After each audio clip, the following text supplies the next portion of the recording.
Hello అండి.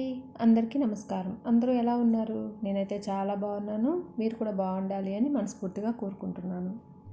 ఈరోజు మన కుకింగ్ విత్ గాయత్రి ఛానల్లో మునక్కాయలతో చాలా సింపుల్గా 10 నిమిషాల్లో రెడీ అయ్యే మసాలా కర్రీ ఎలా చేయాలో చూద్దాము. ఈ కర్రీ చపాతీలో కానీ లేదంటే బగారా రైస్లో కానీ చాలా టేస్టీగా ఉంటుంది. ఇప్పుడు ఈ కర్రీ చేసుకోవడానికి నేను ఇక్కడ 5 టమాటాలు తీసుకున్నాను. ఈ టమాటాలని శుభ్రంగా కడిగి ఇలా వీడియోలో చూపించినట్టు కట్ చేసుకోవాలి. ఇలా కట్ చేసుకున్న తర్వాత ఒక గిన్నెలో వాటర్ వేసుకొని అందులో మనం కట్ చేసి పెట్టుకున్న టమాటాలు వేసి ఒక 10 నిమిషాల పాటు ఉడికించుకోవాలి. ఇలా ఉడికిన తర్వాత ఒక ప్లేట్లోకి తీసుకొని ఆరనివ్వాలి. ఈ టమాటాలు ఆరేలోపు మనం స్టవ్ మీద కడాయి పెట్టుకొని అందులో ఆయిల్ వేసుకొని ఆయిల్ హీట్ అయిన తర్వాత నేను ఇక్కడ ఆయిల్ని ఒక 3 నుంచి 4 స్పూన్స్ వరకు వేసుకుంటున్నాను. ఆయిల్ హీట్ అయిన తర్వాత ఎండుమిరపకాయ వేసుకొని అందులో అలాగే ఒక స్పూన్ ఆవాలు అలాగే ఒక స్పూన్ జీలకర్ర కూడా వేసుకొని ఫ్రై చేసుకోవాలి. ఆయిల్లో వేసుకున్న ఆవాలు జీలకర్ర ఫ్రై అయిన తర్వాత ఇప్పుడు ఒక కప్పు సన్నగా కట్ చేసుకున్న ఉల్లిపాయలు వేసుకున్నాను. నేను ఇక్కడ 2 మీడియం సైజ్ ఉల్లిపాయలు ఇలా సన్నగా కట్ చేసి వేస్తున్నాను. మనం మామూలుగా మునక్కాయ టమాటా కర్రీ కానీ లేదంటే సాంబార్ కానీ చేస్తూ ఉంటాం. అలా కాకుండా ఒకసారి ఇలా ట్రై చేయండి. చపాతీలోకి చాలా టేస్టీగా ఉంటుంది.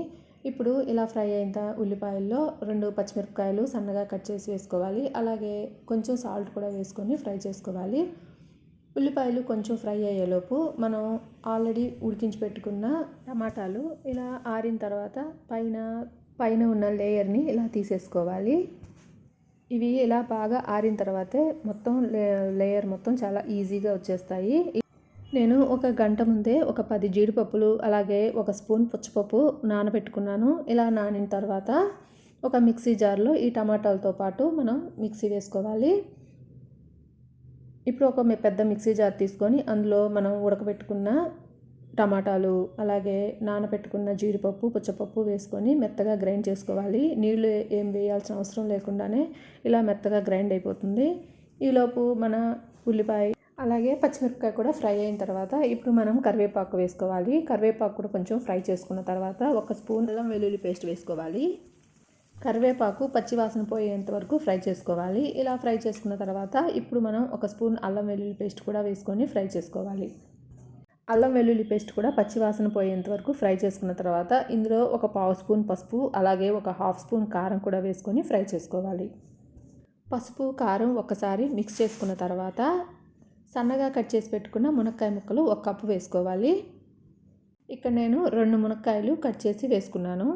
ఈ మునక్కాయ ముక్కలు వేసుకున్న తర్వాత ఒకసారి మిక్స్ చేసుకొని మూత పెట్టి ఒక 2 నుంచి 3 నిమిషాలు మూత పెట్టి మగ్గనివ్వాలి. ఒక 3 నిమిషాల తర్వాత మూత తీసి చూసి ఒక్కసారి మిక్స్ చేసుకోవాలి. ఇలా ఒకసారి మిక్స్ చేసుకున్న తర్వాత మనం ఆల్రెడీ మిక్సీ వేసుకున్న టమాటా పేస్ట్ని వేసుకోవాలి. వేసుకొని మళ్ళీ ఒకసారి మిక్స్ చేసుకోవాలి.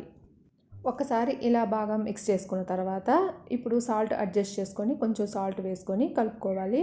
అలాగే కొంచెం వాటర్ వేసుకోవాలి. నేను ఇక్కడ ఒక స్మాల్ కప్పు వాటర్ వేసుకొని కుక్ చేసుకుంటున్నాను.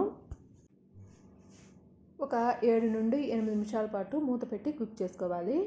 ఇప్పుడు మూత తీసి ఒకసారి మిక్స్ చేసుకొని ఇప్పుడు ఇందులో ఫైనల్గా ఒక స్పూన్ ధనియాల పొడి వేసుకోవాలి. అలాగే ఒక 1/2 స్పూను గరం మసాలా వేసుకొని ఒక 2 నిమిషాలు కుక్ చేసుకోవాలి. మనం వేసుకున్న మసాలాలన్నీ బాగా మిక్స్ అయ్యేటట్లు మిక్స్ చేసుకొని ఒక 2 నిమిషాల పాటు మూత పెట్టి మగ్గనివ్వాలి.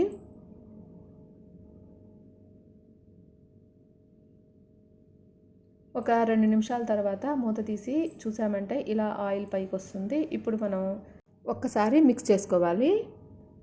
మిక్స్ చేసుకున్న తర్వాత సన్నగా కట్ చేసుకున్న కొత్తిమీర కూడా వేసుకొని అలాగే కసూరి మెతి కూడా 1 స్పూన్ వేసుకోవాలి. వేసుకొని ఒకసారి మొత్తం మిక్స్ చేసుకుంటే ఎంతో టేస్టీగా ఉండే మునక్కాయ మసాలా కర్రీ రెడీ అయిపోతుంది. ఈ కర్రీ మసాలా రైస్కి కానీ లేదంటే అన్నంలోకైనా చాలా టేస్టీగా ఉంటుంది. అలాగే చపాతీకైనా బటర్ నాన్కైనా కూడా సూపర్ టేస్టీగా ఉంటుంది. తప్పకుండా ట్రై చేసి ఎలా వచ్చిందో నాకు కామెంట్లో తెలియజేయండి.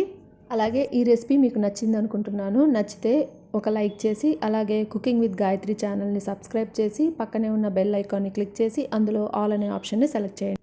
Thank you.